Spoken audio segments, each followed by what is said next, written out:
The news at the moment is very depressing. Almost every story is somehow connected to division and hatred, and we're a people divided. So I was very grateful today when an old mate of mine, Rob Took, sent me a link to a really positive story from the BBC.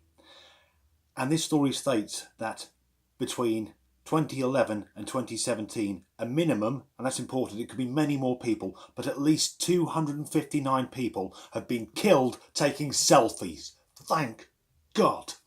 Because we live in a world that is so mollycoddled and safe and everyone has to be wrapped in cotton wool and bubble wrap, but still the idiots are finding ways to kill themselves. Now, it doesn't matter if you're religious or you're an atheist. If you're religious, it's part of God's divine plan. If you're an atheist, then it's natural selection. But morons are managing to wipe themselves out in large numbers. And every time one of these idiots dies, we should be happy, because that means the whole human race is a tiny bit cleverer than it was.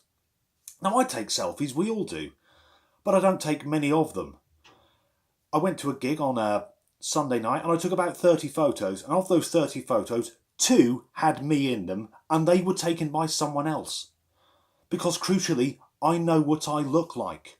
When I went on holiday, I took many photos of the wonderful sights so that I can share these experiences with people. But there aren't many photos of me in there because the people I show the photos to will be able to know that I took the photo and can imagine me there. But on my recent holiday to Italy, I climbed Mount Vesuvius, the only active volcano in mainland Europe.